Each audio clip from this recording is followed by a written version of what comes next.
Hello, hello, bonjour et bienvenue sur le podcast Fleur d'avocat. Je suis ravie de vous retrouver dans un setup tout à fait kitsch de Noël que je vous ai préparé spécialement pour le bilan 2025. Après une année de podcast en pause, podcast qui va, je l'ai promis et annoncé sur LinkedIn, reprendre en 2026. On y est presque, mais voilà, quand même, je suis tout à fait prête à vous faire juste un épisode de bilan. Bilan 2025 qui a été une année de, structuration. Donc une année de structuration et je vais vous découper ça en 4 parties, 4 ou 5 parties. La première, c'est le recrutement. La deuxième, c'est les process et les outils. La troisième, ce sont les projets. Et la quatrième, le titre est donc l'ingratitude de la structuration. Ça en dit long.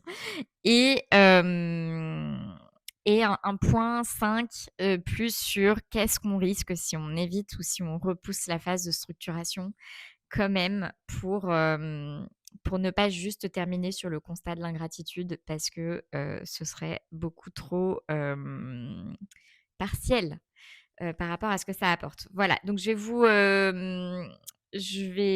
vais dérouler tout ça avec vous. Je ne sais pas trop combien de temps ça va durer. La synthèse n'est pas mon fort, mais je promets de chercher à faire court. Pour commencer quand même, donc déjà, je suis Lilia Louise Maréchaux, pardon, vous êtes, peut-être, nouveau ici à l'occasion de cet épisode.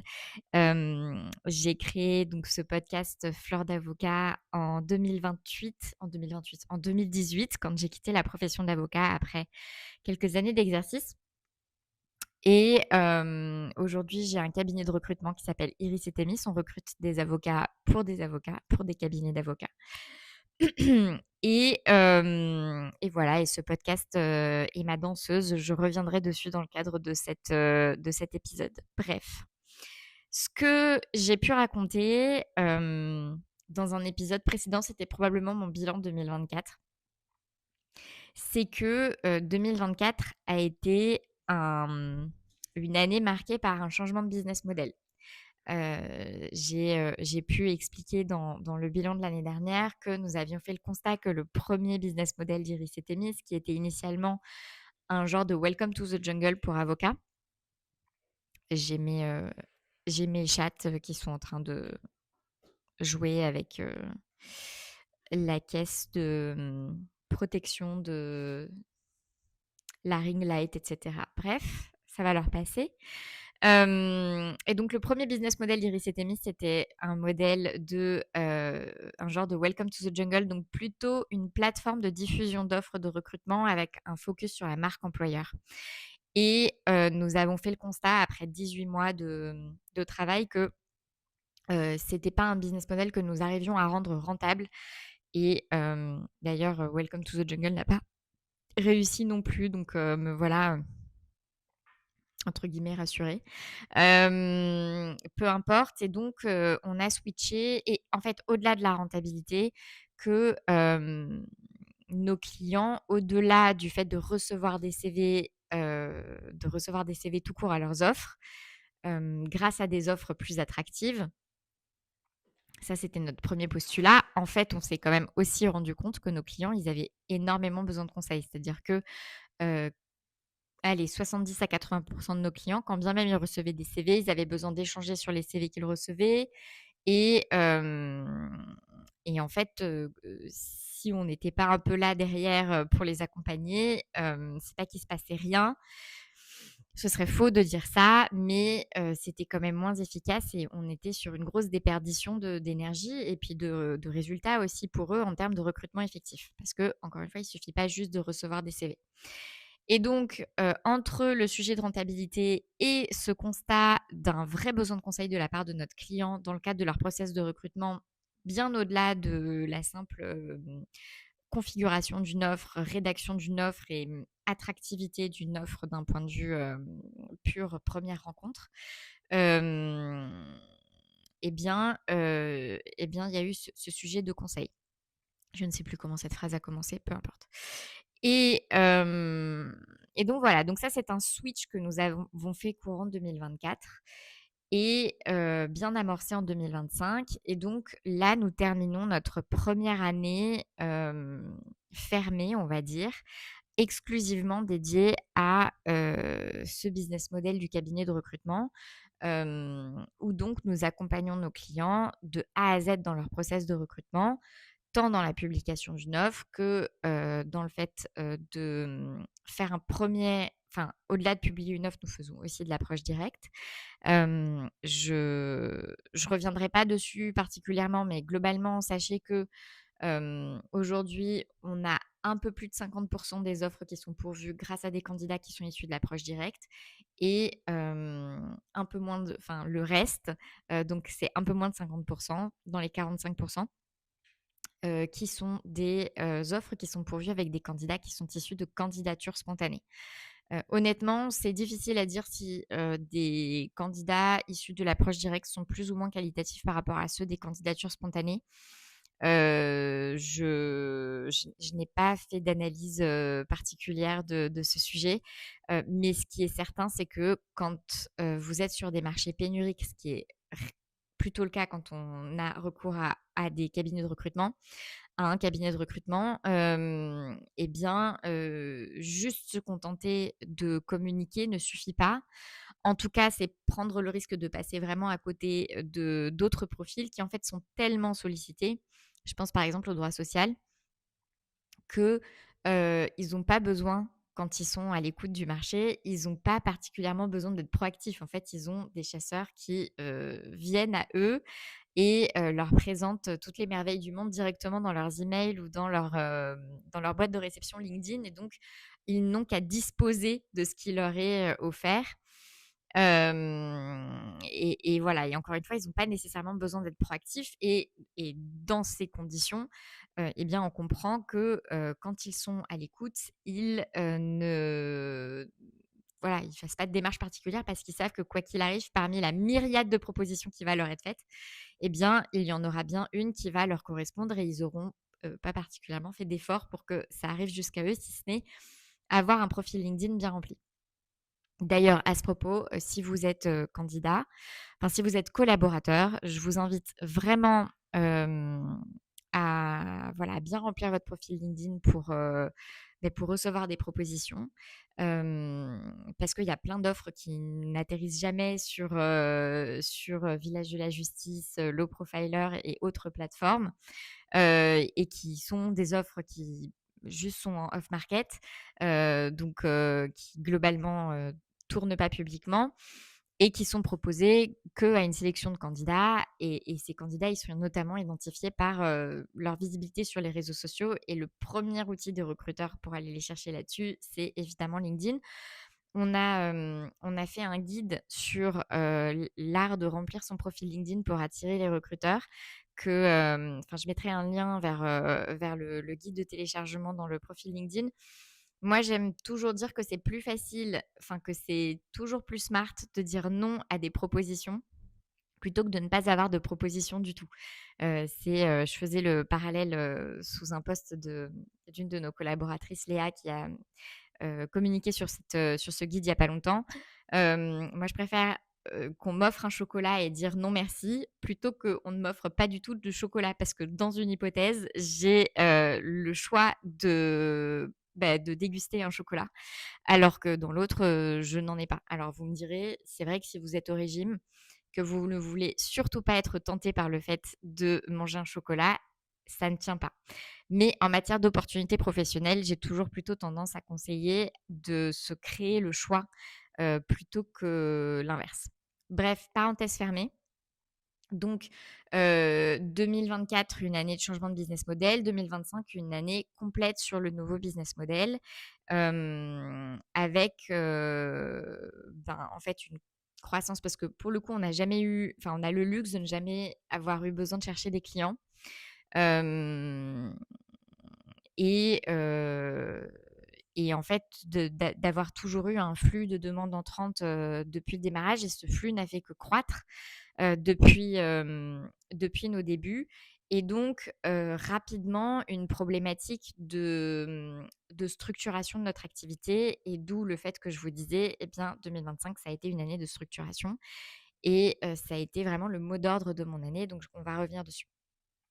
Et donc cette structuration, elle s'est faite par le recrutement. Donc le recrutement, on a en réalité commencé fin 2024 parce que vraiment on a tout de suite vu que ça prenait et que juste, nous 2, Déborah et moi, ça ne nous permettait pas de faire un travail satisfaisant avec, enfin, de façon pérenne, avec un bon équilibre, de vie pro perso et en plus avec la possibilité de, au-delà de servir les clients, continuer à développer Iris et Thémis, ce qui était quand même notre ambition.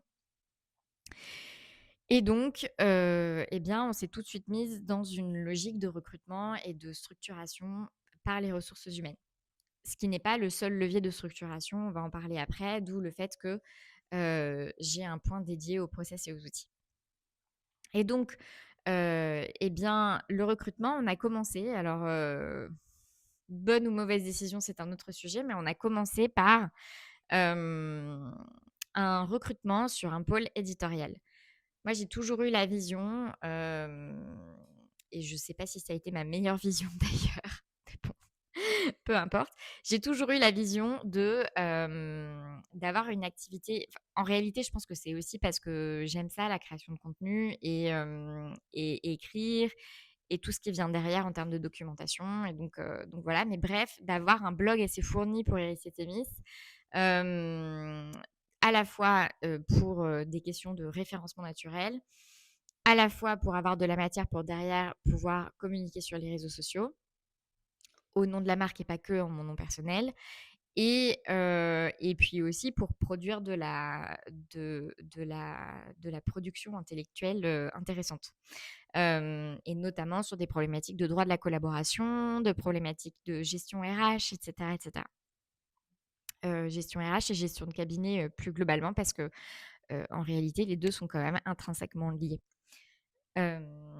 Et tout ça pour dire que le premier recrutement sur lequel on avançait, ça a été un recrutement éditorial.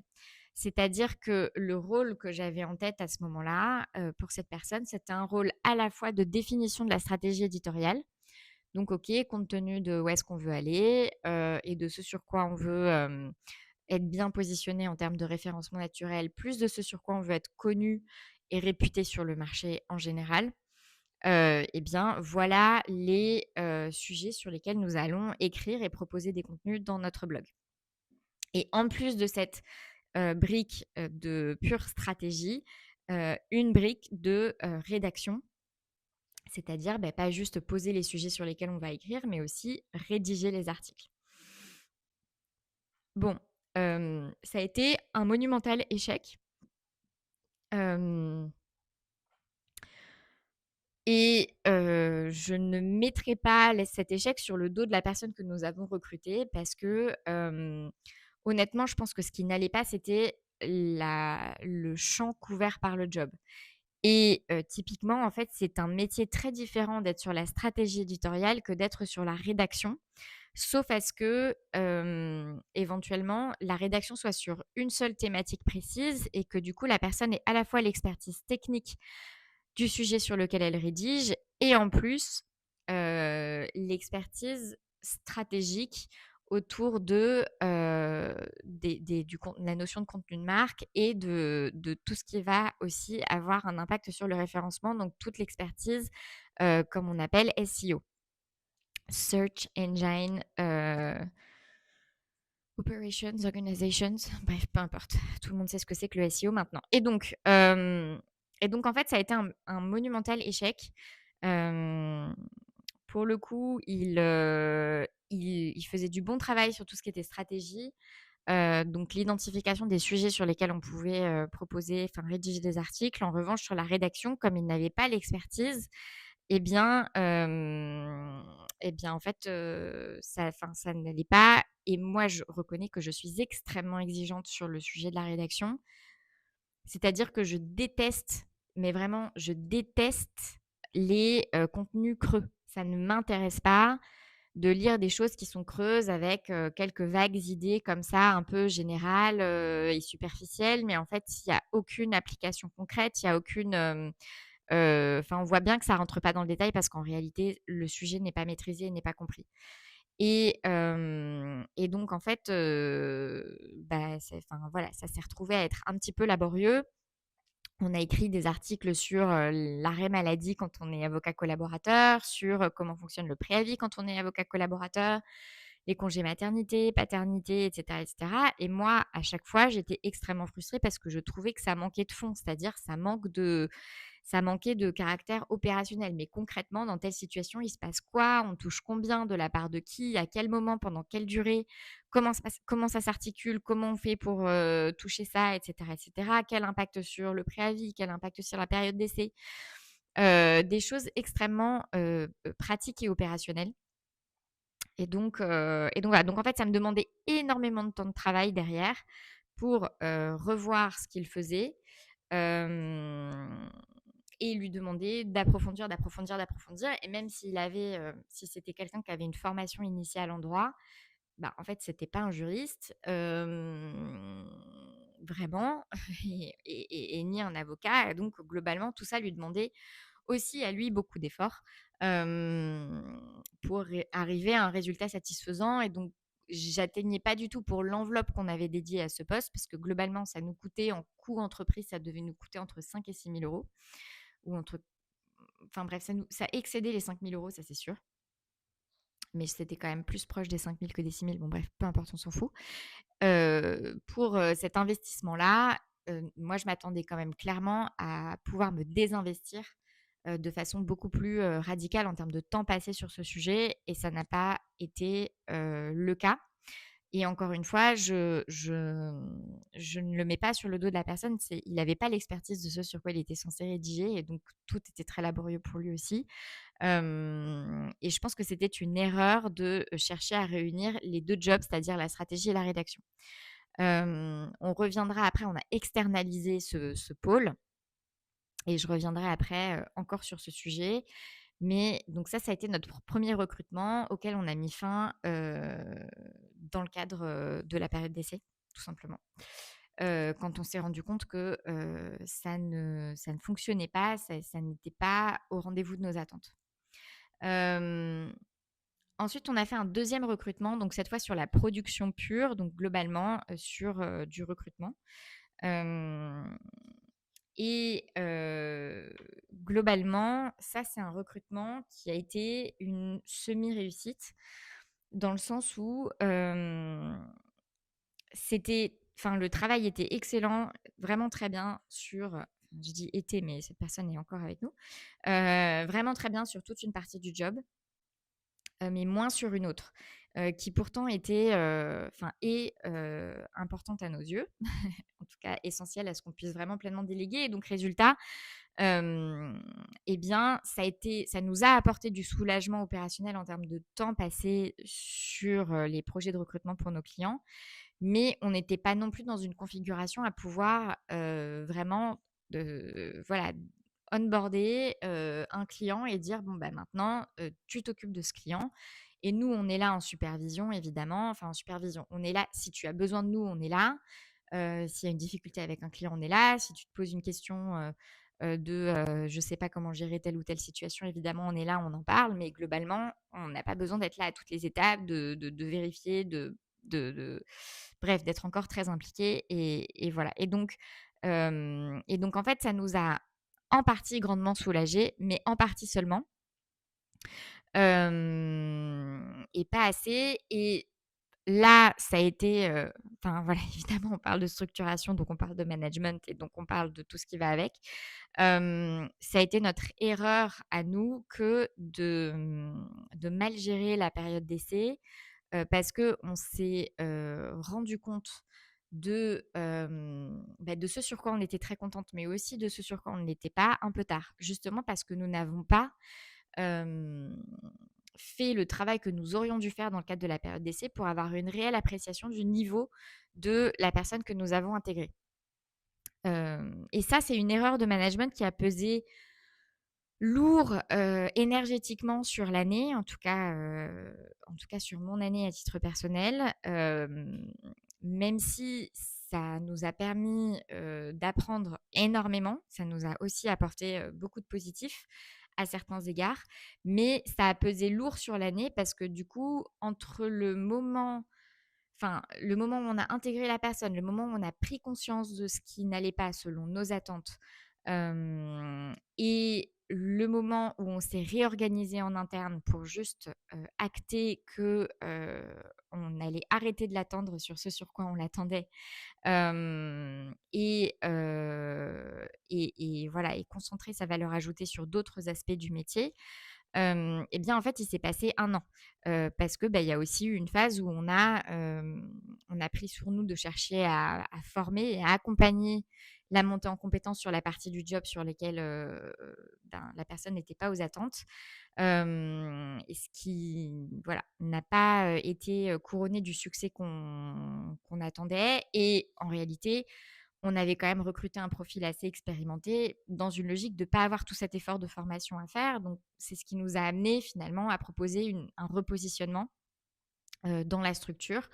Enfin voilà, de revoir entre guillemets les missions confiées. Enfin, c'est pas entre guillemets, c'est de revoir les missions confiées pour bah, juste pour se concentrer sur le fait de faire travailler la personne sur sa zone de génie, sur la zone où on pouvait lui faire confiance les yeux fermés.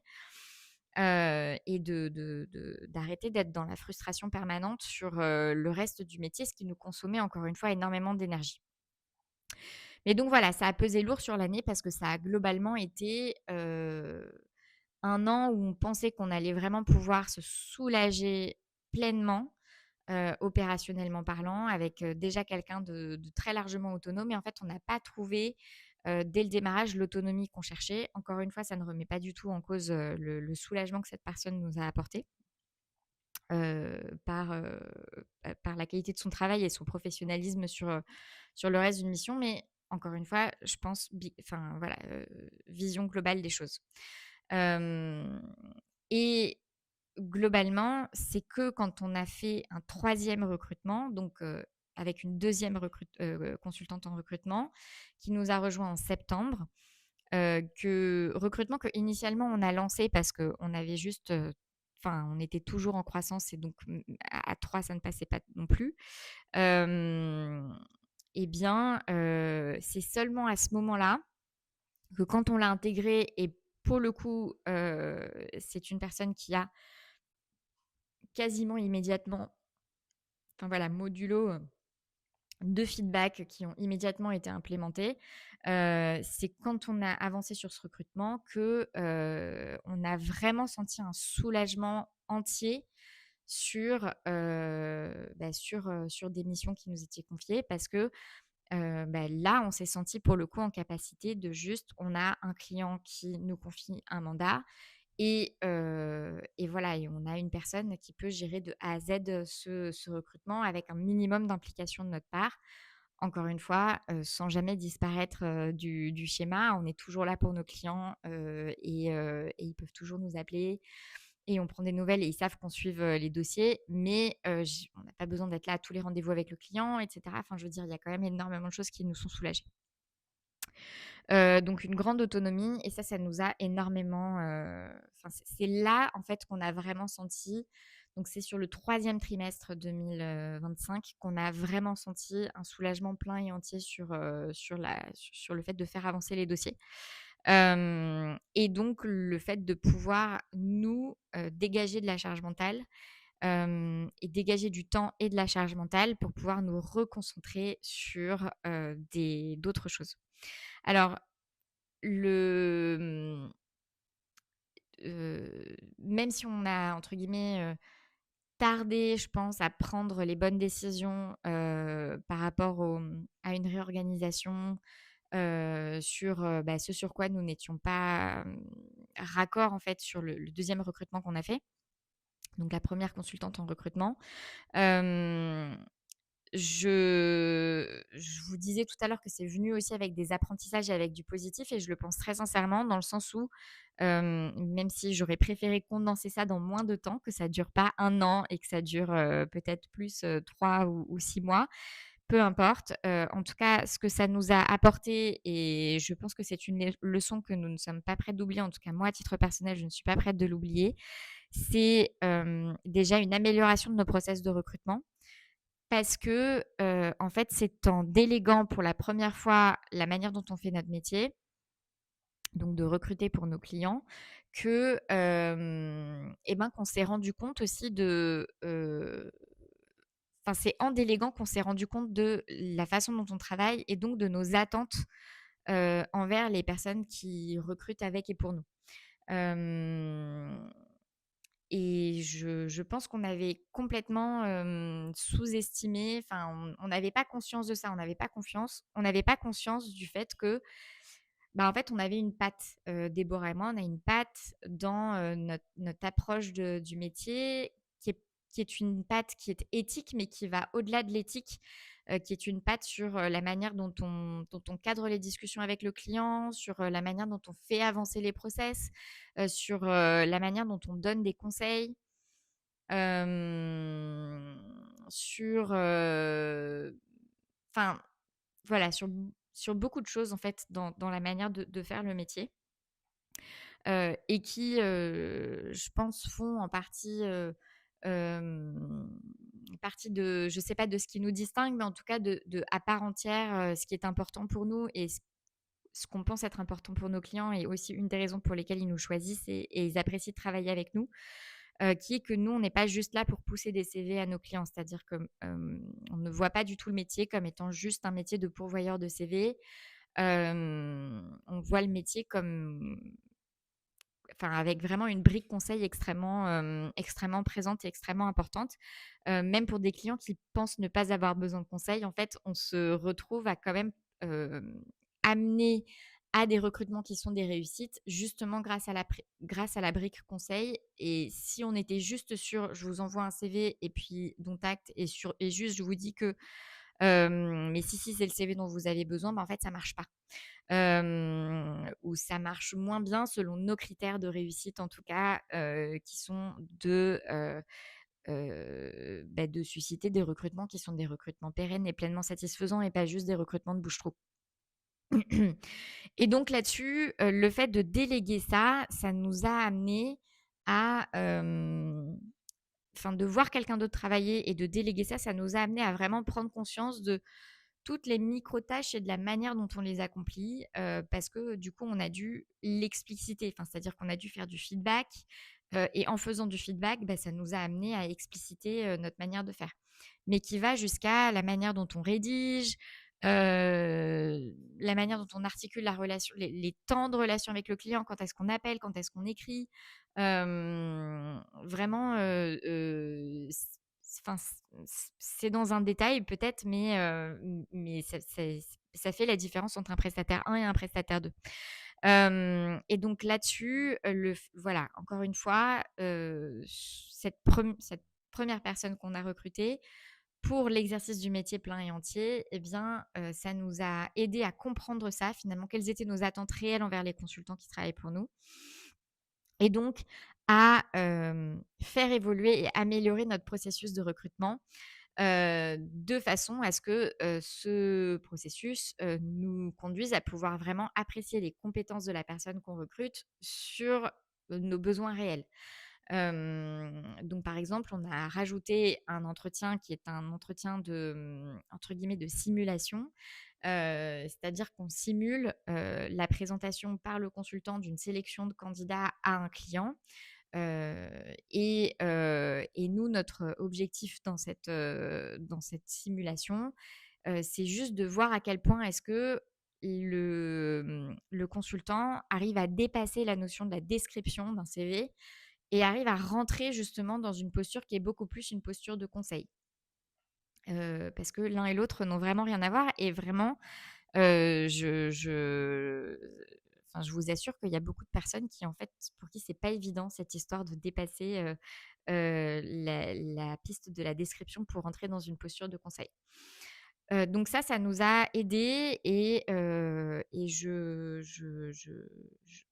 je ne dis pas que notre process de recrutement n'est pas perfectible, mais en tout cas, ça a été déjà une énorme amélioration et rien que pour ça, je trouve que c'est très bien qu'on soit passé par là. La deuxième chose, c'est que, ce premier recrutement, toujours pour la même raison de, en fait, recruter quelqu'un, c'est le recruter pour lui déléguer quelque chose et comme on délègue pas juste comme ça à l'aveugle, on délègue avec la volonté que cette personne travaille et entre guillemets, procure à nos clients l'expérience client qu'ils auraient en travaillant avec Déborah ou avec moi, ça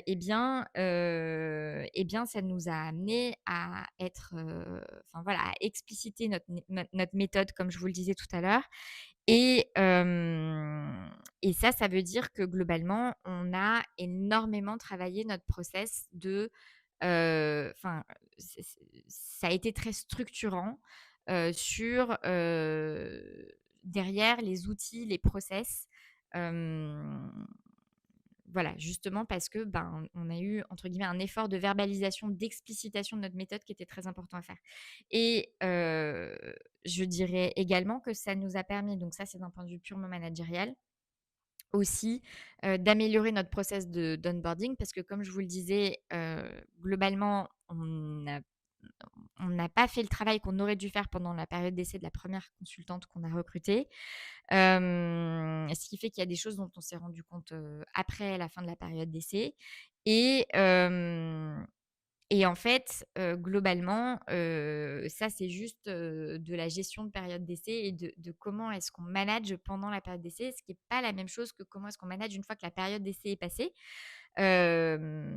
Tout simplement parce que, la période d'essai, elle doit quand même permettre de prendre une vraie décision sur la pérennité d'une relation. Alors tout n'est jamais perdu, hein et je sais que l'essentiel des personnes qui regardent cette vidéo sont des avocats en exercice, donc j'ai presque envie de vous dire en plus en collaboration libérale, qui est le contrat le plus utilisé par les avocats, comme il n'y a pas besoin de motif quelconque pour rompre un contrat de collaboration, sous réserve que ce ne soit pas fait, dans des conditions discriminantes ou vexatoires, je veux dire, il y a une contrainte en moins. Mais en réalité, même quand on est, sous un format CDI, c'est toujours possible de rompre un CDI. C'est pas le sujet, c'est juste que c'est pas exactement les mêmes contraintes, c'est pas le même préavis, c'est pas la même procédure, bref, c'est pas exactement les mêmes choses et donc quitte à se poser la question de: «Est-ce qu'on continue ou est-ce qu'on continue pas?» Tant qu'à faire comme manager, comme recruteur, en réalité, vous souhaitez, vous donner la possibilité d'avoir le choix de, prendre une décision, de poursuivre, de confirmer la période d'essai ou de ne pas confirmer la période d'essai et ça, pour être en mesure de le faire pleinement et entièrement, ça implique de, manager d'une certaine manière, pour pouvoir tirer des vraies conclusions à l'issue de cette période d'essai et je dis ça, ça a l'air d'être une évidence, mais vous n'imaginez pas le nombre de nos clients qui, quand on prend des nouvelles, au bout de, quelques semaines, à mi-période d'essai, nous disent qu'en fait, ils sont pas tellement en mesure de se prononcer et la fin de la période d'essai arrive et ils ont toujours pas l'impression d'être en mesure de se prononcer heu, sur, sur vraiment s'ils sont contents ou pas. Mais pas dans le sens où ils sont pas contents, mais plus dans le sens où en fait, ils sont en apparence contents, mais ils ont pas fait le travail de supervision nécessaire pour être vraiment convaincus qu'ils sont contents et surtout pour être convaincus que s'il y a des pistes d'amélioration, parce qu'il y a toujours des pistes d'amélioration, même quand vous travaillez avec quelqu'un qui est bon, que s'il y a des pistes d'amélioration, elles ont été, dites, et même, vous avez été en mesure, comme recruteur, d'éprouver la capacité de la personne à intégrer les feedbacks que vous lui avez faits et à démontrer de sa capacité d'adaptation et d'amélioration de son travail. Enfin vraiment d'intégration du feedback. Ce qui est pour moi le plus important, c'est-à-dire qu'il y a une chose, je ferai un épisode dédié sur le sujet, mais il y a une chose qui est, la qualité immédiate du travail qui est délivré par la personne et c'est quelque chose d'important évidemment. Et selon la seniorité recrutée, il est légitime d'attendre, un travail immédiatement, de grande qualité de la part de son collaborateur. Mais encore plus important, est la capacité de la personne à intégrer un feedback et à s'améliorer et en fait juste, à développer ses compétences et à développer, la qualité de son travail par rapport aux attentes de, la personne pour laquelle elle travaille désormais. Hem Et ça vaut évidemment pour les profils, juniors, middle, pour lesquels, on part du principe qu'il y a encore un travail de formation à réaliser. Mais ça vaut aussi pour des profils plus seniors, soit parce que, eh bien, la méthode de travail n'est pas exactement la même, parce que, ben, encore une fois, d'un avocat à l'autre, c'est pas exactement la même approche, le même style. Il y a plein de choses qui peuvent changer. Les mêmes process, les mêmes, enfin bref, plein de choses.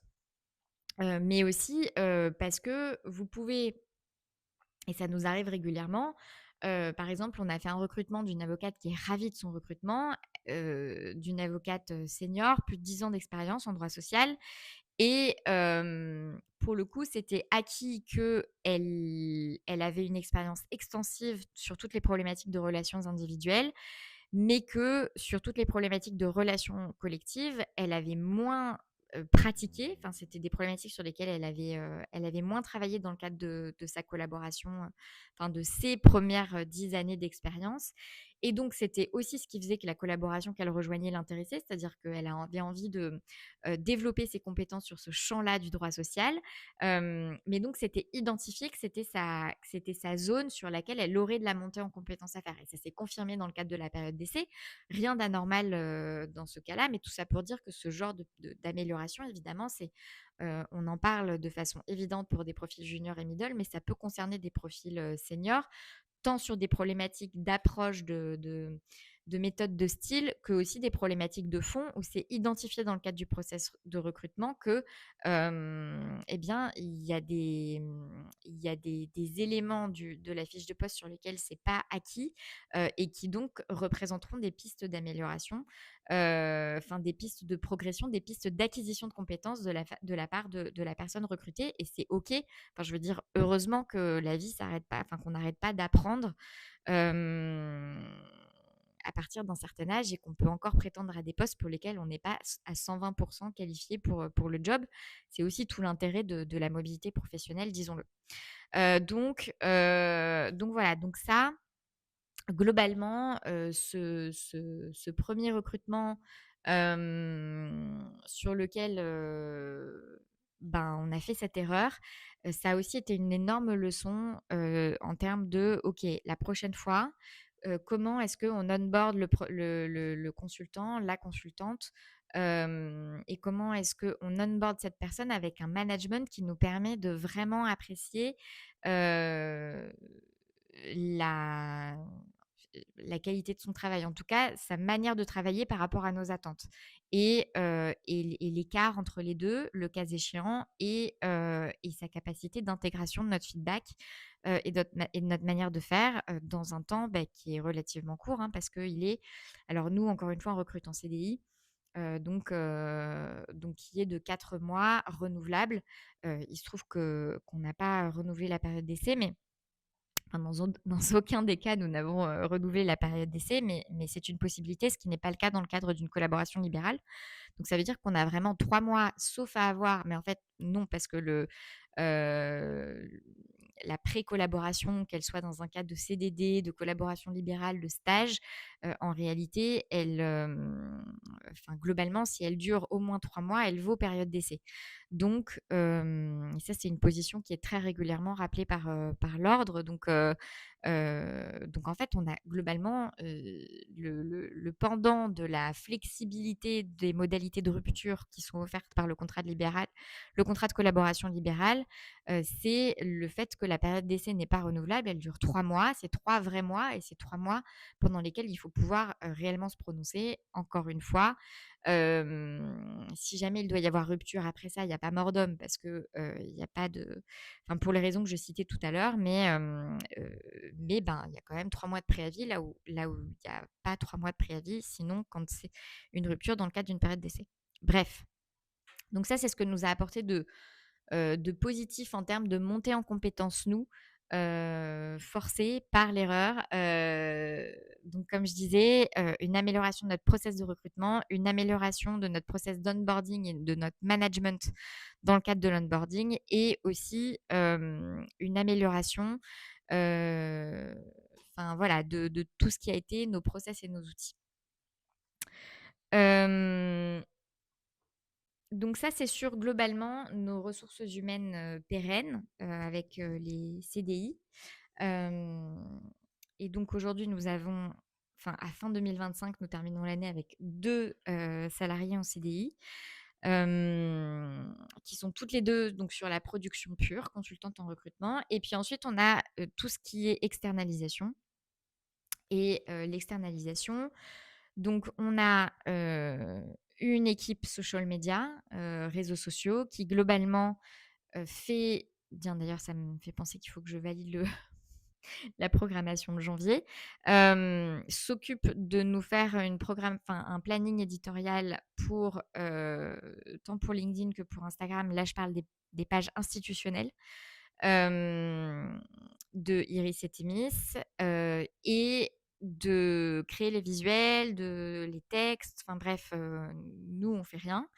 Enfin, quasiment rien et puis ensuite de gérer la programmation en temps et en heure, à un rythme, convenu entre nous.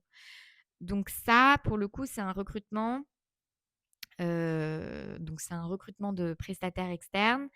Alors vous n'imaginez pas la quantité d'interlocuteurs que j'ai eu dans le cadre de ce recrutement. Quand j'ai posté une offre, on recrute, un social media manager, qui et c'est pareil, je me suis retrouvée à la même difficulté que, sur, les problématiques de rédaction, de SEO, de blog, qui est que, ben, en réalité, le social media, c'est beaucoup de compétences réunies. C'est-à-dire que vous avez une compétence de pure, gestion de projet, planning éditorial, donc avec de la stratégie éditoriale à l'intérieur. Stratégie éditoriale, planning éditorial, organisation, planification, programmation des publications, enfin quelque chose de très gestion de projet, un truc un peu de psychopathe de l'organisation. Vous avez une brique qui est une brique éditoriale pure, donc globalement c'est une brique contenu slash rédaction. Hem, Rédaction des textes qui accompagnent les visuels, rédaction, du texte qui sont sur les visuels et même si c'est des textes qui sont pas où on ne demande pas nécessairement de créer de la matière nouvelle, bah, en fait, c'est des textes quand même et donc ça implique des qualités, rédactionnelles et vous avez évidemment la brique, graphique, juste être capable de faire des visuels qui sont jolis et donc moi, quand j'ai lancé ce recrutement, c'est pareil, et je veux dire pourtant je suis pas une newbie des réseaux sociaux, mais comme quoi, on a beau ne pas être un newbie, je pense qu'on sous-estime à quel point est-ce que, le mouton à 5 pattes est quand même rare à trouver et nous n'avons pas trouvé un mouton à 5 pattes et résultat, nous travaillons avec une micro-agence, heu justement, en fait, moi, je parlais avec des freelances et des freelances et des freelances et à chaque fois, ça n'allait pas sur un des pans. C'est-à-dire que soit je trouvais les visuels affreux, soit je trouvais que la rédaction était, enfin, ça n'allait pas. Hem, Soit je sentais bien que la créa et la rédaction, ça allait, mais alors par contre, sur tout l'aspect organisation, gestion de projet, la personne allait être aux fraises. Et pour le coup, je voulais vraiment externaliser aussi la charge mentale autour de tout ça, et ne pas avoir à gérer le projet social media. C'est-à-dire que globalement, je voulais vraiment sentir que j'étais la cliente de quelqu'un et que quelqu'un portait cette charge mentale pour moi et que derrière ça roulait quoi. Que moi je donnais un go, no go et que ça roule. Et donc on travaille avec une micro-agence où globalement on a un gestionnaire de projet, qui fait merveilleusement bien son travail de gestionnaire de projet et qui lui-même est entouré d'une équipe qu'il a constituée pour nous avec, une graphiste, qui crée les visuels et une, rédactrice, qui crée les contenus. Les contenus, elle les crée, elle les invente pas. Alors, au démarrage bah, je rigole, mais bon bref. Au démarrage, ils ont voulu, probablement pour me plaire, ils ont voulu faire des suggestions, et c'était désastreux. C'était désastreux parce qu'il faut le reconnaître, il y a quand même beaucoup de contenu sur les réseaux sociaux et sur internet qui sont, criants de vide, de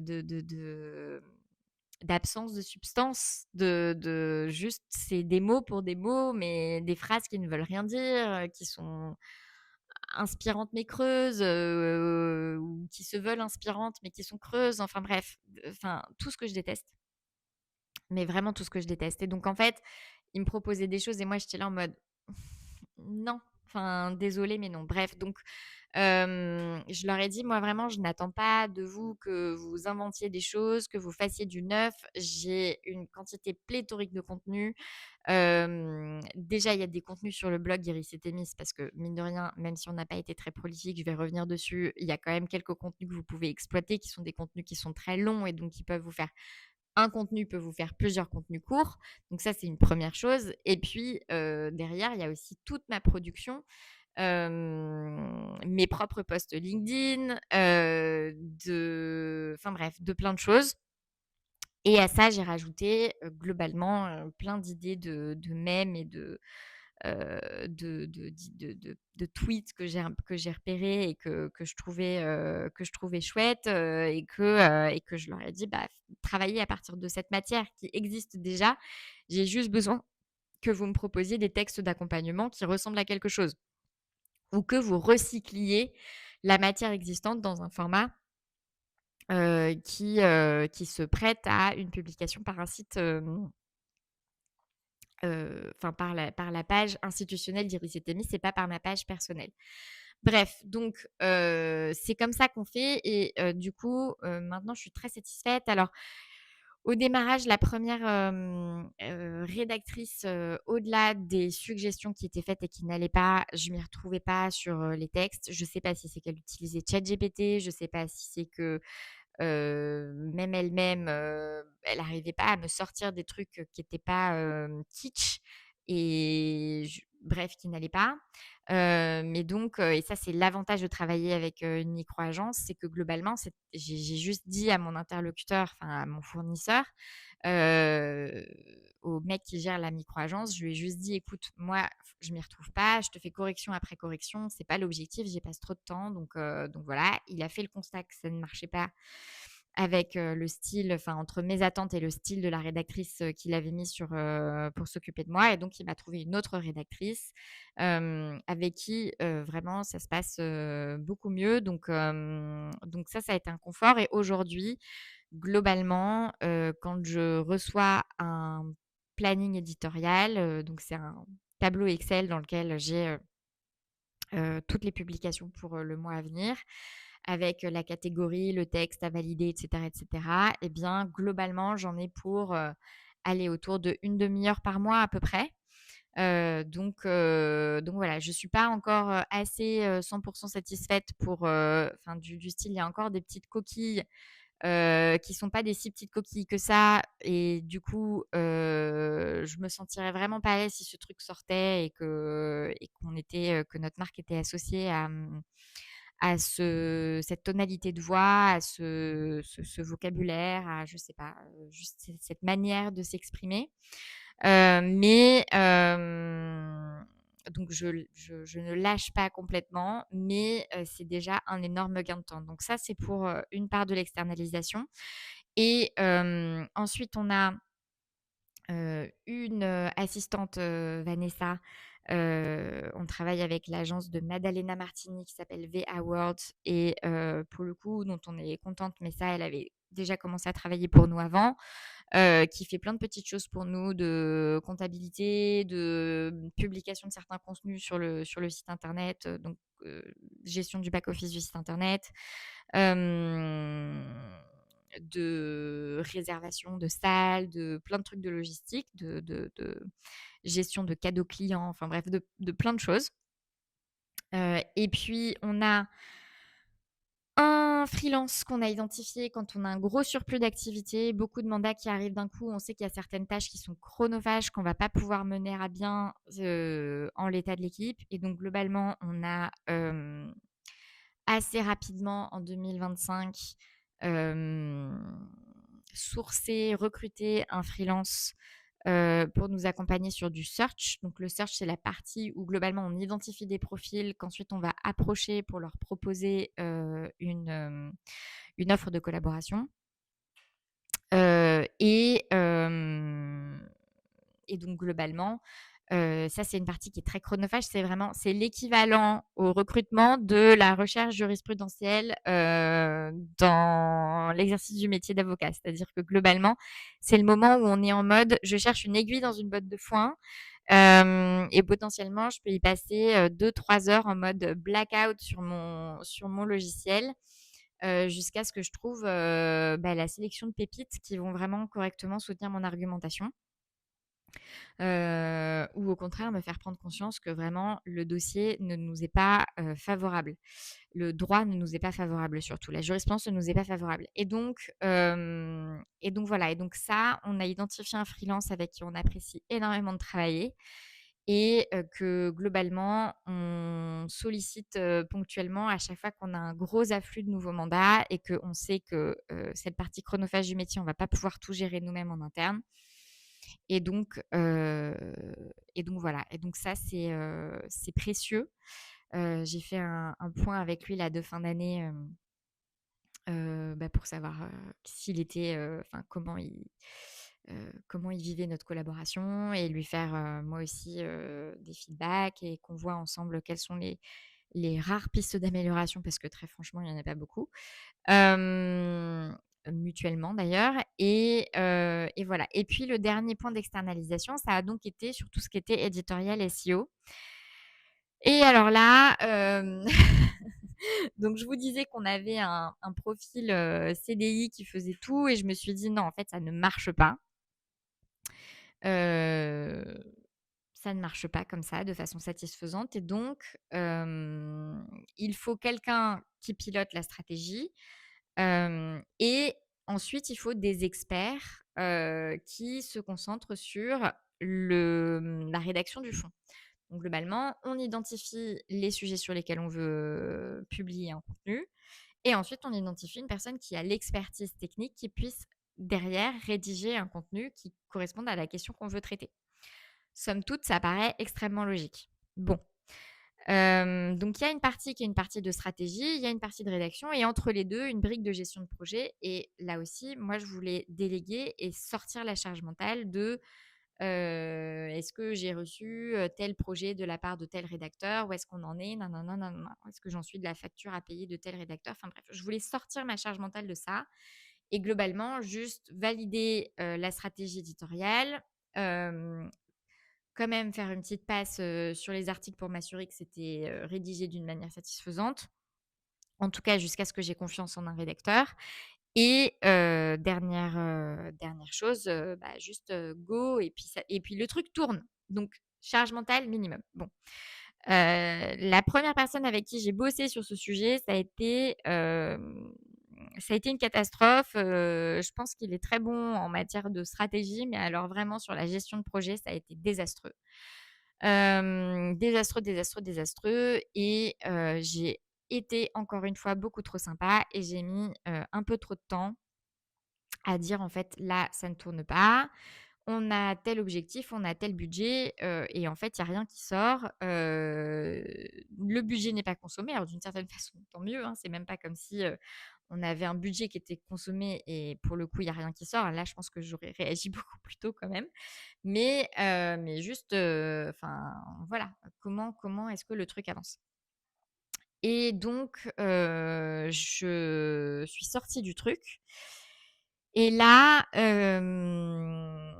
j'ai été rattrapée, donc c'était via donc je passais par une agence et là, globalement, j'ai été rattrapée en interne où on m'a dit: «Écoute, On s'est rendu compte que la personne avec qui, tu travaillais, ça n'allait pas sur la gestion de projet, sur la relation client, donc on s'est réorganisé en interne. C'est plus lui qui va gérer ton compte, mais par contre, on t'invite vraiment à tester, telle personne, qui pour le coup est hyper carrée, tu vas voir, ça roule et tout machin. Et donc j'ai dit: «OK, vas-y, testons» et effectivement, ça a été extrêmement carré. Elle a repris le compte avec, maestrie.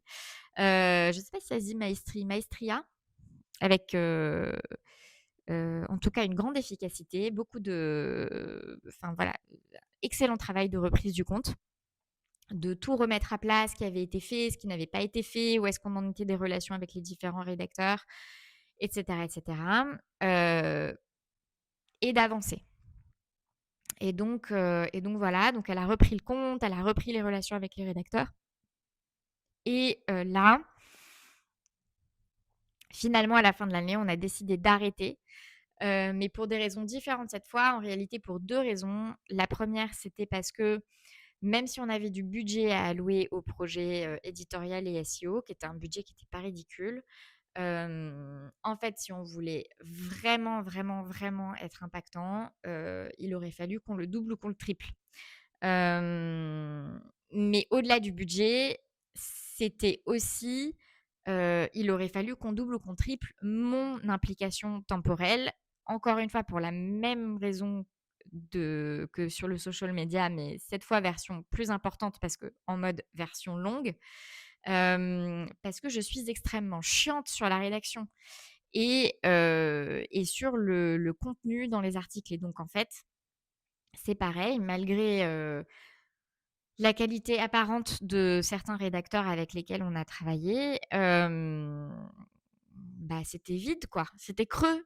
C'était des articles où, bah, on pose une question, enfin il y a une thématique et puis je trouvais que l'article il répondait qu'à moitié. Donc je me retrouvais à rédiger la moitié de l'article pour lui donner du contenu et cetera. Donc en fait, c'était pas l'objectif, enfin ou sinon c'est moi qui suis payée, c'est pas les rédacteurs. Hem et ça m'a saoulée. Alors les meilleurs rédacteurs ont été les avocats. J'ai fait travailler une avocate, Mathilde Petit, pour ne pas la citer, qui m'a fait un excellent article extrêmement bien structuré sur la différence entre la est-ce que c'est la différence entre la collaboration libérale et la collaboration salariée ou est-ce que c'était un article hyper long et hyper dense sur le contrat de collaboration libérale? Je sais plus. Mais pour le coup, rien à redire, voilà, carré, structuré, du fond, la bonne dose de fond, enfin, tout nickel. Hem, mais ces cas de figure ont quand même été très rares et donc en fait, le gain de temps que j'espérais, que j'appelais de mes vœux en externalisant avec à la fois quelqu'un pour piloter la stratégie et la gestion de projet et à la fois des rédacteurs experts de leur domaine, pour, rédiger au fond et bien, je ne l'ai pas trouvé. Encore une fois, soit ça manquait de fond, soit la rédaction manquait de structure et donc c'était le bordel et donc il fallait complètement restructurer l'article, qui commençait avec un sujet puis en fait c'était hors sujet derrière. Enfin vraiment les bons rédacteurs sont rares, et voilà et donc ça, très insatisfaisant et donc en fait, fin de l'année, on s'est posé en équipe. Moi, j'avais quand même mes associés qui me disaient: «Bon, le SEO, c'est sympa, c'est quand même un gros budget, quel ROI, quoi» et j'avais de plus en plus de mal à justifier de cet investissement. Hem et en même temps, j'avais pas la bande passante pour moi, pouvoir vraiment prendre ce sujet à bras-le-corps et donc globalement, on a pris la décision de, mettre fin à cet investissement et juste d'accepter que là, ça va pas être notre focus, ça va pas être de rédiger des longs articles, on le fera à l'occasion, soit quand j'aurai, une crise d'inspiration, soit quand, on croisera un rédacteur qui nous proposera un sujet et que voilà, tant pis si ça rentre pas dans une logique de stratégie particulièrement élaborée. Mais l'occasion fera le larron entre guillemets. Mais dans un premier t enfin voilà, en tout cas pour les mois qui viennent, on va se concentrer sur d'autres aspects et ce jusqu'à ce qu'on ait du vrai temps et un budget beaucoup plus significatif à allouer à, ce pôle d'activité-là. Donc ça, c'est pour toute la partie équipe RH, tant en interne qu'externalisation. Je vous promets, le reste va être normalement beaucoup plus court. Si on part maintenant sur les process et les outils, qui sont le deuxième pan de la structuration.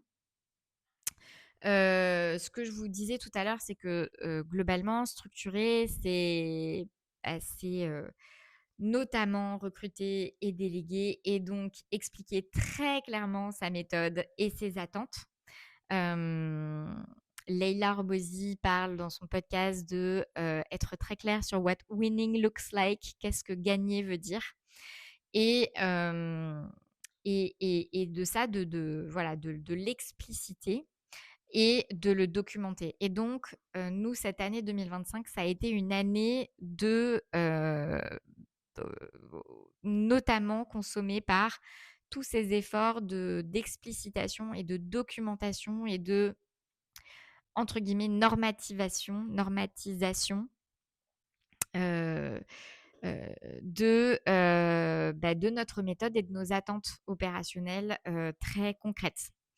Hem Et donc, par exemple, j'ai j'ai rédigé une espèce de bible Iris et Thémis avec, étape par étape, d'un process de recrutement. Quand on a un client qui arrive, qu'est-ce qui se passe? Qu'est-ce qu'on envoie comme email? Enfin bref, tout quoi, tout. Comment on gère les relations avec les candidats, comment on gère telle étape du process de recrutement, et cetera et cetera. Alors évidemment, dans tout ça, il y a aussi des choses qui sont des grands principes parce qu'il y a des situations qui sortent des clous et que, on peut pas tout prévoir à l'avance et il faut qu'on puisse compter sur l'intelligence situationnelle des gens avec qui on travaille. Mais en tout cas, le résultat auquel on veut aboutir et un peu les grands principes sont tous posés sur le papier. Heu, je vous donne un exemple, dont je reparlais hier avec une de nos consultantes. Hem, Quand on fait une offre à un candidat, cette offre, enfin le candidat, on lui donne une deadline pour se prononcer. La deadline, c'est pas forcément, ce soir ou après-demain. Moi, d'ailleurs, je suis toujours contre le fait de mettre la pression à un candidat pour mettre la pression à un candidat. Parce que je pense que ça ne fait que, provoquer des acceptations qui sont des acceptations, fictices et derrière des gens qui se désistent, qui en fait poursuivent leur processus de recrutement et se désistent et du coup, enfin voilà, c'est, juste, on est le bec dans l'eau. Donc pas du tout et ça m'est arrivé, de donner une deadline pour se prononcer à une candidate qui était de 14 jours. Enfin 14 jours, c'est énorme, mais en même temps, voilà, c'est une candidate de grande qualité. Elle avait beaucoup de processus, en cours. Elle voulait aller au bout de ses processus et ça, en l'occurrence, je le comprenais. Nous, on n'avait aucune raison, on n'avait pas genre 1000 candidats aussi qualitatifs qu'elle en face. On n'avait aucune raison de précipiter sa prise de décision. Ça nous empêchait évidemment pas d'avancer de notre côté et j'avais dit à la candidate, voilà, par contre, si on a un autre candidat, potentiellement, je vous le dirai parce que potentiellement ça pourrait un petit peu changer la donne de notre côté, surtout si cet autre candidat attend notre offre pour pouvoir se positionner ailleurs. Mais en tout cas, en l'état, c'était possible. Donc on avait mis une deadline de 14 jours et finalement, elle a accepté l'offre de notre cliente. Voilà, elle est allée au bout de tous ses process et puis, c'est celle de notre cliente qu'elle a préférée et voilà donc le sujet c'est pas de mettre une deadline pour, oppresser les candidats, mais par contre il faut mettre une deadline, parce que nous, il faut qu'on puisse dire à notre client: «Voilà, globalement, on s'est mis d'accord sur le fait que, globalement, on attend une réponse pour telle date». Et puis, enfin voilà, ça cadre les relations avec le candidat. Ça cadre aussi le fait que, quand il y a et c'est quand même assez souvent le cas, d'autres bons candidats dans le pipe, il faut qu'eux aussi, on puisse revenir vers eux dans un délai raisonnable parce qu'eux aussi ont leurs propres contraintes et leurs propres process de recrutement. Enfin, c'est juste une question de respect de tout le monde et impliqué dans ce process. Et donc voilà, ça fait partie enfin, j'ai pas besoin de préciser la deadline, elle est à chaque fois de 3 jours et cetera parce que ça sert à rien. C'est quelque chose qui doit se construire en intelligence situationnelle avec les éléments qui composent, la situation. En revanche, le principe même que quand on fait une offre, on demande au candidat de se prononcer avant telle date qui peut être co-construite avec lui, si besoin. Ça, pour le coup, c'est un principe immuable de notre manière de fonctionner. Donc tout ça, par exemple, ça fait partie de la documentation qu'on a, générée et qui, en tout cas, qui n'existait pas, documentation qui n'existait pas quand on a intégré notre première consultante et que du coup, j'ai préparée au long du premier semestre et quand on a intégré la deuxième consultante, elle m'a dit à quel point ce document était, extrêmement pratique pour elle, qu'elle avait pu s'y référer à de nombreuses reprises pour avoir bien en tête, notre approche, notre matière de faire, nos process spécifiques, enfin bref, plein de choses qui sont propres, à Iris et Thémis et que du coup, c'était très utile. Donc voilà, donc il y a eu ce travail de documentation, de normatisation. Il y a aussi eu le fait de mettre en place les outils qui permettent de travailler en bonne intelligence de façon collaborative. Donc ça, c'est vraiment, de l'outil, l'équivalent du Cessib, ou du Cléos pour avocats, mais côté, cabinet de recrutement. Donc à la fois pour travailler intelligemment de façon collaborative et puis à la fois pour permettre aux équipes de travailler efficacement, de pas perdre du temps et cetera et cetera et donc on utilisait un outil et puis on a changé d'outil parce qu'il ne répondait pas pleinement à nos attentes et ça a été une migration à gérer. C'est aussi du temps, à la fois parce qu'en fait, il faut benchmarker, donc il faut identifier l'outil, qui va répondre à ses attentes. Ensuite, il faut migrer les données, ce qui est une opération à part entière.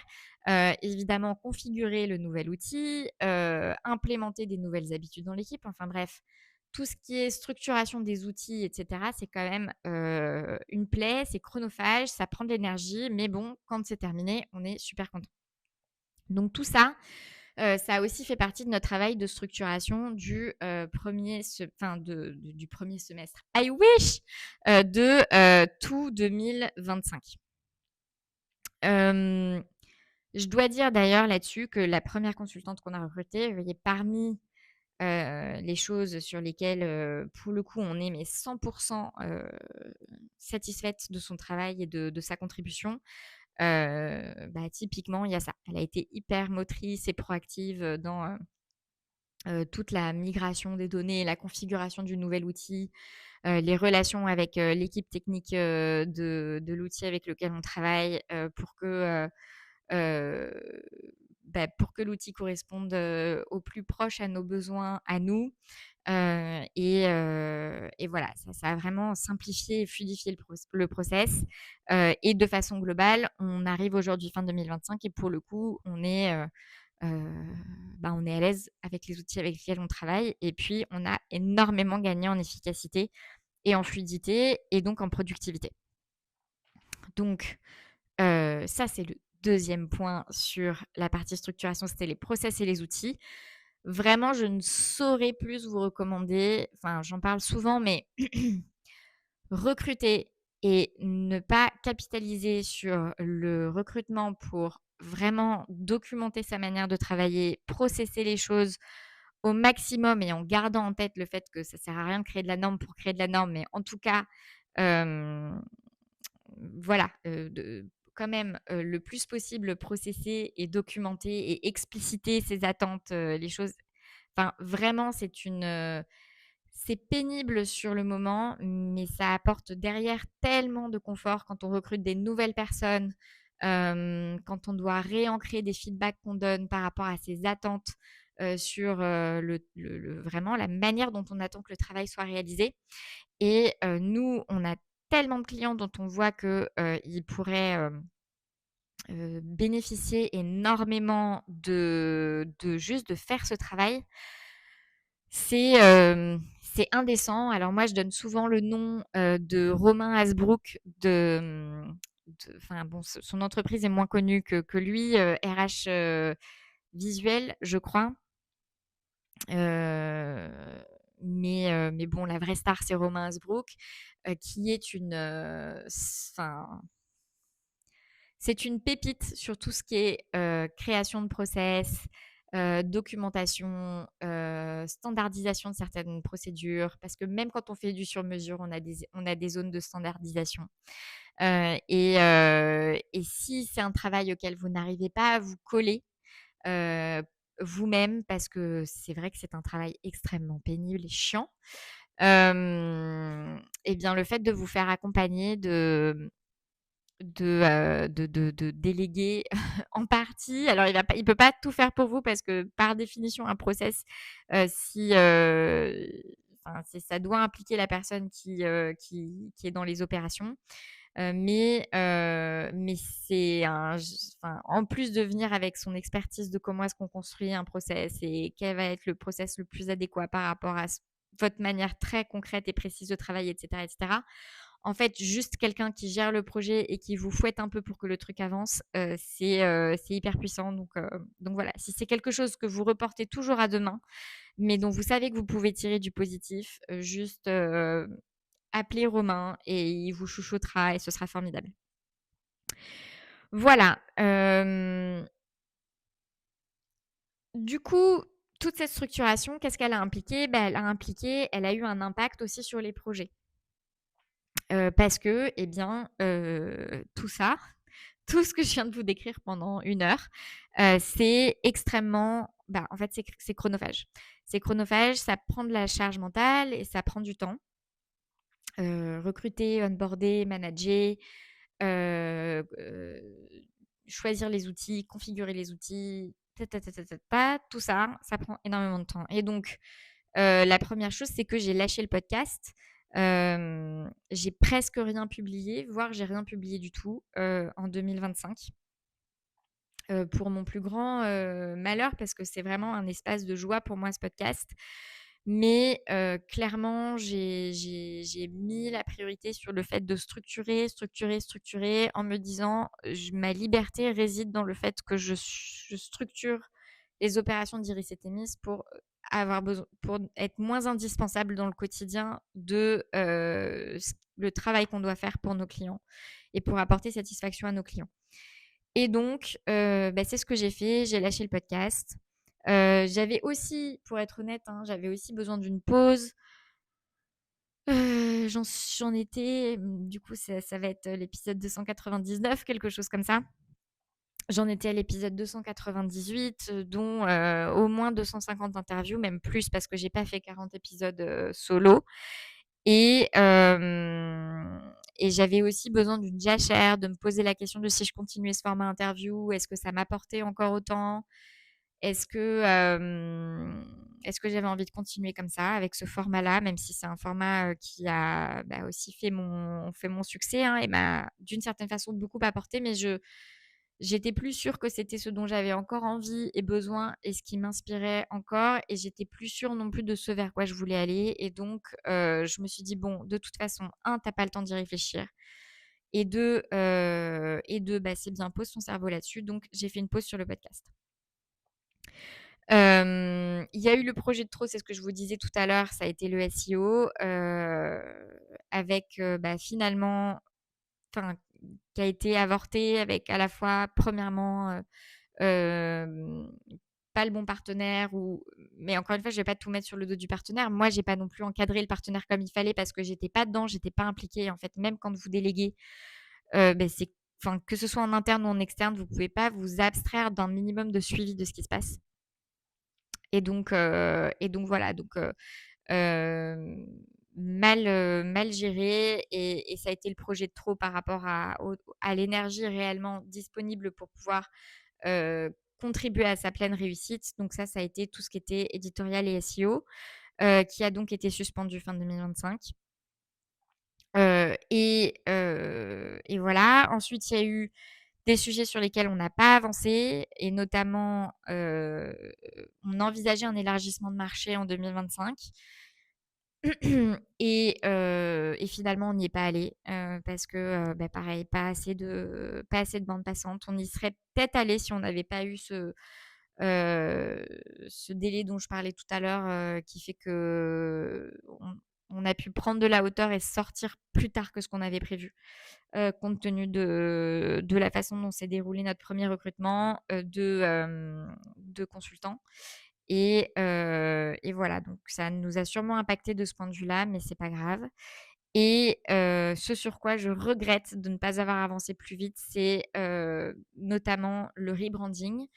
Aujourd'hui, on est sur, une identité visuelle qui, globalement, est une identité visuelle, héritée de la première version d'Iris et Thémis, donc la plateforme à la Welcome to the Jungle dont je vous parlais tout à l'heure et qui n'est plus à l'image du service qu'on fournit aujourd'hui, des clients qu'on sert, du service qu'on fournit aujourd'hui qui est beaucoup plus haut de gamme que ce que notre identité visuelle laisse percevoir. Et donc, ça fait 4 mois qu'on dit qu'il faut qu'on avance sur ce rebranding. Ça fait 4 mois qu'on n'avance pas sur ce rebranding. Donc ça, vraiment, s'il y a bien un truc que je regrette, c'est de pas avoir avancé plus vite dessus.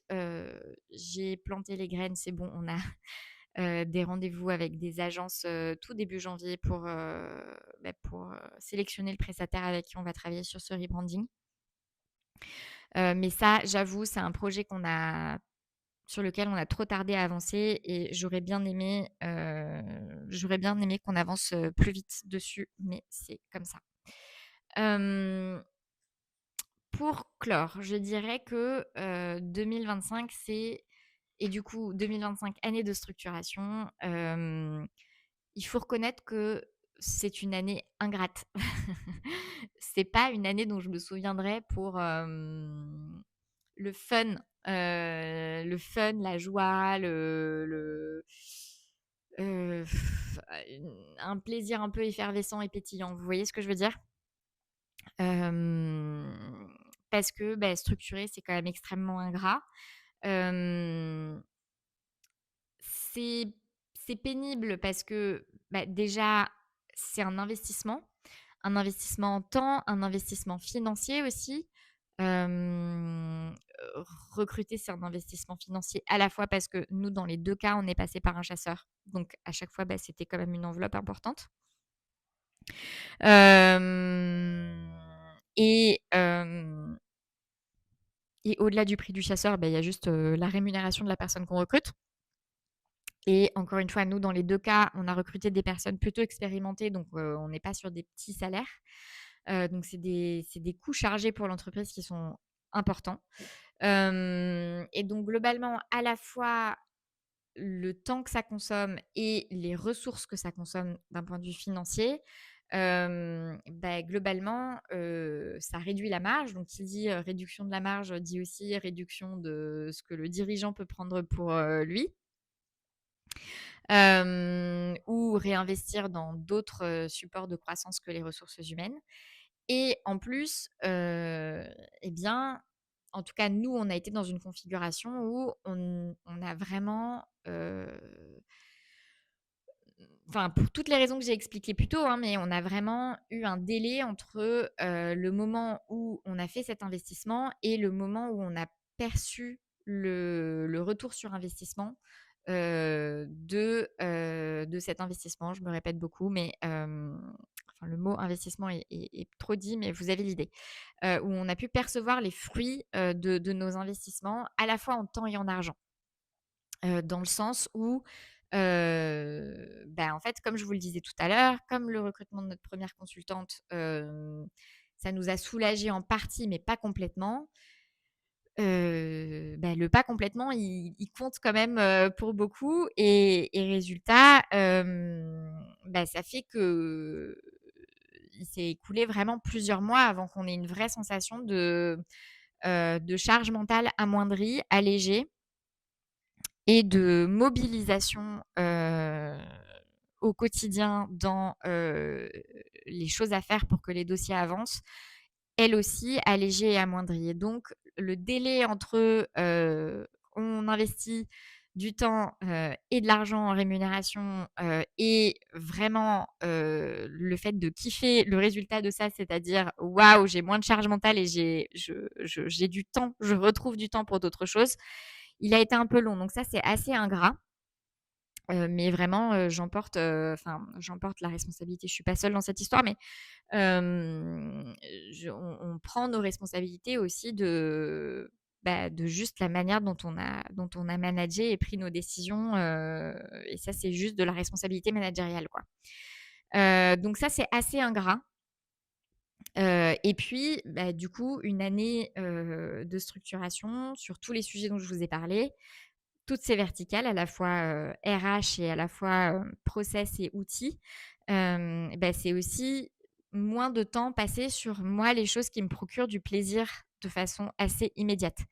Et donc j'évoquais le podcast tout à l'heure, mais de manière globale, d'avoir du temps pour juste projeter les choses, imaginer, faire preuve de vision, comme aime dire comme aime dire ma coach. Mais juste, voilà, voir un petit peu plus long terme et lever le nez et prendre un petit peu de hauteur. Et puis toute la partie communication, partage, qui est une vraie zone de plaisir pour moi. Donc ça, c'est les 2 angles ingrats de la structuration. Après, tout n'est pas ingrat et vraiment, pour le coup, dernier trimestre là, octobre, novembre, décembre, j'ai vraiment, senti que, je commençais à justement à toucher, à percevoir les fruits de cet investissement, de ces investissements. Et quelle satisfaction vraiment quand ça paye et que en fait, beaucoup de tâches qui auparavant nécessitaient de me mobiliser à titre personnel ou de mobiliser mon associé Déborah à titre personnel, désormais tournent, sans nous, sans avoir besoin de nous. Et avec une qualité, égale à si on était dans la boucle. Vraiment quelle satisfaction, quelle légèreté apportée, quel soulagement, de charge mentale. Enfin voilà, quand ça paye, c'est extrêmement, extrêmement, extrêmement satisfaisant et je vous le recommande à tous. Vraiment, c'est un kiff quand ça arrive. Je vous avais dit que je vous ferais un petit point sur, en fait, qu'est-ce qui se passe si on évite ou si on repousse cette phase de structuration? Et c'est marrant parce que je préparais ce podcast, ce bilan et j'ai vu sur LinkedIn passer un post d'un DAF externalisé que j'aime beaucoup qui s'appelle Julien Blin, dont j'ai déjà parlé dans ma newsletter. Et si vous me suivez sur LinkedIn, vous me voyez régulièrement commenter ses publications. J'aime beaucoup son franc-parler et son côté très opérationnel dans ses conseils. Et il disait que globalement, lui-même a essayé de structurer son activité sous un format d'agence et pour le coup, il en est revenu pour plusieurs raisons, mais une des raisons pour lesquelles il considère que sa tentative de structurer une agence autour de son expertise a été un échec, c'est parce que justement, il n'a jamais passé la phase de la structuration et donc il s'est épuisé. Et il parlait des différentes dettes qui s'accumulent quand on repousse la phase de structuration. Et il parlait de 3 dettes et donc je vous fais une synthèse de son post. La première, c'est la dette opérationnelle, c'est-à-dire quand chaque nouveau client et donc là, on parle de vous êtes dans une hypothèse de croissance de votre activité. Vous avez de plus en plus de clients ou en tout cas, vos clients vous confient de plus en plus de dossiers selon la configuration dans laquelle vous vous situez.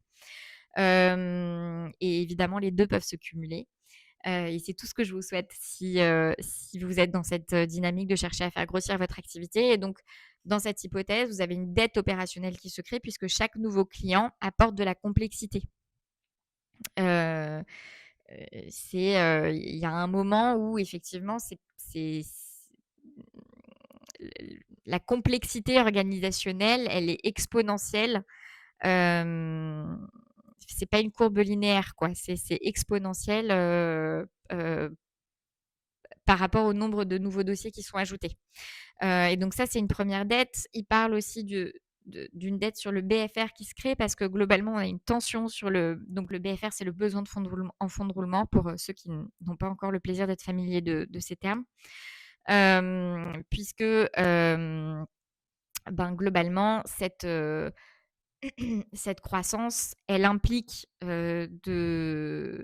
d'investir. Vous avez de la sous-traitance qui coûte cher, en tout cas plus cher que si vous recrutiez de manière pérenne. Vous avez, mine de rien, du temps de direction non facturé qui vient s'ajouter comme une couche de plus. une perte de qualité des prestations, qui vient aussi, peser sur le besoin en full roulement parce que si vous mettez plus de temps à délivrer et bien, vous mettez plus de temps à sortir les factures et donc à être payé. Et donc voilà, donc votre besoin en fonds de roulement et votre trésorerie, rentrent dans une phase de tension. Et puis, 3e, donc évidemment, c'est un DAF, hein, donc il a une lecture très, comptable comptable, financière des choses, mais justement, je trouve ça intéressant. Et dernière chose, eh bien, vous avez une baisse de l'excédent brut d'exploitation, de l'EBE, parce que, ben, vous avez plus d'heures de votre travail qui ne sont pas valorisées, qui ne sont pas payées par le client. Vous avez une productivité qui est moindre et et ben, si vous avez une productivité qui est moindre et plus d'heures non valorisées, ça veut dire que vous avez aussi moins de marge malgré votre croissance et donc en fait, quoi qu'il arrive, c'est ingrat parce que vous travaillez plus, mais vous avez même pas l'impression de vraiment plus kiffer. Et donc il explique que la croissance sans structure, c'est finalement, c'est une dette différée. Alors évidemment, vous avez une alternative et cette alternative, la première, c'est l'absence de croissance. L'absence de croissance, c'est-à-dire, de partir du principe que, bah, en fait, vous avez un chiffre d'affaires cible ou un nombre de dossiers cibles, avec lequel vous êtes bien. Vous avez les revenus, que vous souhaitez avoir, et vous avez l'équilibre que vous souhaitez avoir et en fait, vous cherchez pas à en avoir plus. Et donc ça, c'est une hypothèse, évidemment. Ce qui vous empêche dans l'absolu pas de structurer, mais en tout cas, la structure n'est pas vitale, pour pouvoir, poursuivre. Et puis vous avez aussi, la perspective où vous allez chercher de la croissance, mais qui est de la croissance que par le marketing, qui potentiellement peut aussi avoir ses limites. Mais globalement, la croissance du scale, c'est-à-dire à temps de travail équivalent, vous facturez plus. Soit parce que vous augmentez vos prix, soit parce que vous vous repositionnez pour globalement générer plus de chiffre d'affaires à temps de travail équivalent, parce que vous travaillez sur des, dossiers à plus haute valeur ajoutée, par exemple, ou pour, une autre typologie de clientèle. Et donc ça, c'est entre guillemets «une autre logique de croissance» sans ajouter forcément en structure. Mais en réalité, je trouve que c'est un petit peu fictif de le présenter comme ça parce que, pour facturer plus à temps de travail égal, ça vous demande de structurer, pas forcément dans les opérations, quoique pour pouvoir, délivrer une prestation plus haut de gamme et cetera, souvent ça implique quand même de passer par une phase de structuration. Hem, mais aussi et j'ai presque envie de vous dire surtout, ça implique de structurer d'un point de vue, communication et marketing. Heu, si on change rien à sa manière de faire, et de communiquer sur son activité et d'aller chercher des clients, a priori, il y a rien qui va changer, ou pas grand-chose et les leviers d'augmentation de ses prix sont pas énormes parce qu'on ne fait pas le travail derrière, qui amène à une désirabilité plus importante de ses services. Alors que, ben, globalement, la possibilité de vendre plus cher, c'est grâce à un meilleur positionnement et c'est aussi parce qu'on a une désirabilité accrue qui s'installe sur, ce qu'on vend. Et donc pour moi, c'est faux de dire qu'on peut aller chercher cette croissance-là, sans structurer. C'est juste que c'est pas la structuration sur la partie, entre guillemets, commerce enfin sur la partie, vraiment, delivery comme on dit en anglais, donc production. Comment on fait en sorte de livrer ce qu'on doit livrer pour le client, mais c'est plus une structuration sur les aspects, commerciaux et marketing de son activité. Donc voilà, et je trouve que c'est assez juste et encore une fois, nous, on voit des clients qui en fait, ont des équipes qui grossissent, mais on n'a pas l'impression que ils sont vraiment soulagés et c'est même pas parce que, ils sont pas contents de leurs collaborateurs, mais c'est juste parce que, bah, encore une fois, la complexité organisationnelle, elle est croissante, elle est exponentielle par rapport à la croissance et donc en fait, ça peut donner cette impression qu'on est un peu comme un hamster dans sa roue, si on va pas travailler sur vraiment tout ce qui va être plus fondation de en dehors de l'aspect purement équipe, où est-ce qu'on va chercher des points d'amélioration de la productivité, fluidifier les opérations, et cetera. Ça me fait penser à 2 épisodes de podcast, que je vous invite à écouter si ce sujet vous intéresse. C'est, l'interview de Zinda Sawadogo, qui est un avocat en Côte d'Ivoire que j'avais eu la joie d'interviewer à Paris sur la recommandation de Nicolas Jean,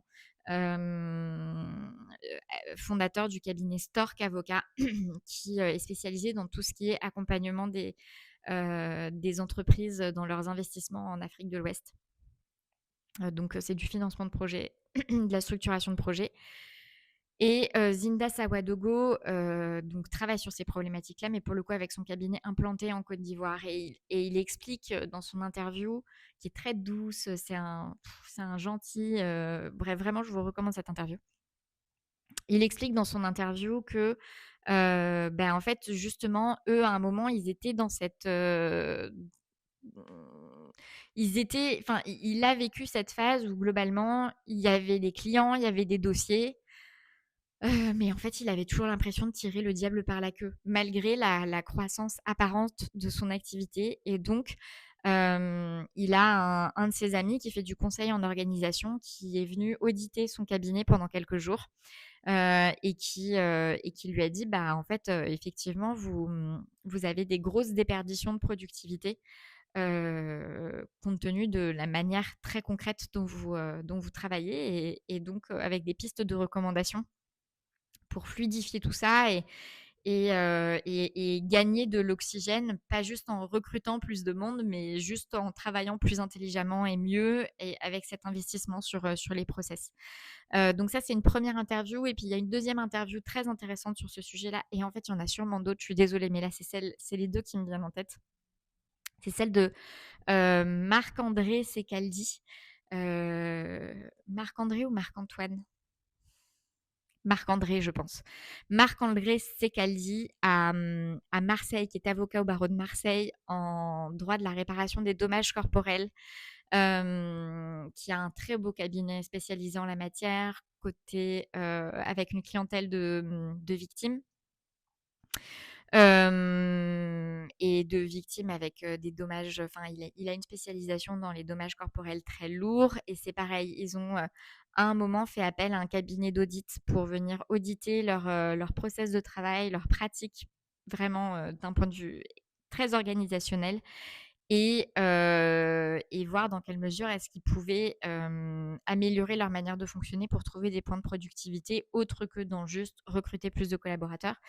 Et c'est pas pour vous dissuader de recruter des collaborateurs, évidemment, mais tant pis, je prêche pour ma paroisse, mais il faut reconnaître que c'est pas le seul levier. C'est juste qu'en général, c'est mieux d'avancer sur les deux en même temps, parce que vous arriverez jamais à passer du si vous êtes entre guillemets «sous l'eau», si vous avez beaucoup de travail déjà, et que vous avez donc peu de bandes passantes, peu de temps, c'est dur de dédier du temps à la structuration en tant que telle. Donc du coup, recruter au moins un collaborateur, mais dans ces cas-là, éviter un collaborateur junior et recruter quelqu'un d'un peu expérimenté qui puisse, quand même vous soulager d'un point de vue opérationnel, avoir un bon degré d'autonomie sur un certain nombre de sujets, pour que ça vous sorte vraiment du temps et de l'oxygène, pour ensuite pouvoir aller améliorer vos process. Et les 2 ensemble, vraiment, c'est extrêmement puissant pour retrouver de l'oxygène. Encore une fois, c'est assez ingrat. En tout cas, au démarrage, c'est ingrat parce qu'au démarrage, vous en voyez pas forcément, enfin, sur les premiers mois, vous en voyez pas forcément les résultats en termes de chiffre d'affaires et de temps passé, mais c'est vraiment qu'une question de temps, sauf à ce que ce soit une erreur de recrutement ou une erreur de process mis en place, hein. Une erreur dans le sujet, quoi. Donc voilà. Je vous fais pas de laïus sur toutes les belles choses qui me sont arrivées à titre personnel, également, mais voilà, ça a été aussi une très belle année à titre personnel. Pour le coup, éventuellement, j'ai envie de dire moins pénible que le sujet structuration, mais ça, c'est un autre sujet. Et puis, voilà, je suis ravie d'attaquer 2026. Et je pense qu'on l'attaque avec, justement la structuration nécessaire au fait hem, de pouvoir, en tout cas moi à titre personnel, me réinvestir dans des projets qui m'apportent de la joie et du plaisir à titre plus immédiat. Si à titre, professionnel quand même, j'ai aussi eu j'en ai pas parlé du tout là, je vous ai parlé que d'Iris et Thémis, mais c'est parce que mon activité annexe est quand même réduite à peau de chagrin, pour les mêmes raisons que les raisons pour lesquelles j'ai mis le podcast en pause. Hem, j'ai ma formation sur les honoraires, que je faisais en partenariat avec SideQuest à laquelle j'ai mis fin. J'en ai pas mal parlé sur ma newsletter et sur les réseaux sociaux, enfin notamment sur Instagram. Mais globalement, ça a été une prise de décision de vouloir reprendre la main sur le process de vente, sur la communication et sur la vente de cette formation parce que, bah, j'avais pas la main, tout simplement. J'avais eu la main sur le contenu, je pouvais communiquer dessus, mais j'avais pas intégralement la main sur tout le tunnel de vente et toute la communication et j'avais envie de la reprendre. Donc ça a été une décision assez importante pour moi, mais ça rentre aussi dans cette logique de relever le niveau d'exigence des partenaires avec qui je travaille, des personnes avec qui je travaille, en général. Enfin, de le relever, j'ai toujours été exigeante, mais je pense que je n'osais pas, mais comme beaucoup de personnes et beaucoup de nos clients, je n'osais pas aller au bout de mon exigence et vraiment, l'exécuter quoi. Enfin, je veux dire la rendre, réelle et matérielle et la sanctionner de prise de décision difficile. Donc ça a été une décision quand même assez marquante pour moi en 2025, d'un point de vue symbolique tout simplement. Donc la formation est off. On a fait une très belle dernière opération de vente, pour le Black Friday. On a plus de 100 nouveaux clients qui nous ont fait confiance, et que je remercie et j'espère que la formation leur apporte, bah, toute sa promesse de clarification d'une méthode pour poser un prix, mais aussi pour, poser une stratégie de facturation qui permette de ne pas avoir besoin de courir après ses clients pour que l'argent arrive sur le compte bancaire. Parce que c'est sympa d'émettre une facture, mais c'est quand même mieux quand l'argent arrive sur le compte bancaire. Et pour être globalement plus à l'aise dans les négociations sur l'argent et dans le fait de parler d'argent avec ses clients. Donc ça c'est un heu, ça c'est l'objet de cette formation et j'espère vraiment que les derniers clients qui en ont, bénéficié, sont en train bah, d'en profiter et d'apprécier le contenu. C'est une formation que je vais donc remettre sur pied, pas tout de suite, mais peut-être avant fin 2027. Hem, voilà, on verra si j'ai du temps en 2027, à dédier au fait de retourner la vidéo et de, recruter l'équipe qui va globalement m'aider à tout remettre en place, le process de vente, d'une façon qui me convienne. Voilà et puis ensuite il y a eu quelques consultations de positionnement avec des avocats dans des matières, d'exercice, très différentes et c'est à chaque fois une joie. J'en fais pas beaucoup, j'en fais deux trois par mois, mais c'est toujours un plaisir et c'est pour le coup vraiment un sujet sur lequel, je me sens assez immédiatement utile parce que, bah, j'espère, éviter l'éparpillement, enfin aider les personnes à éviter la phase d'éparpillement qui fait que le moment entre l'installation, le développement de son activité, le fait de vraiment en percevoir les fruits en termes d'abondance des clients et de bons ratios, bon équilibre entre les revenus et le temps passé à travailler. Hem, voilà, ça c'est vraiment la magie du positionnement, c'est ça et donc c'est toujours un plaisir d'en faire. Globalement, 2026 risque d'être à peu près sur le même rythme, c'est-à-dire, je vais conserver, 2-3 consultations par mois sur le sujet, mais pas plus et puis, et puis voilà, le reste du temps, le dédier plutôt à Iris et Thémis et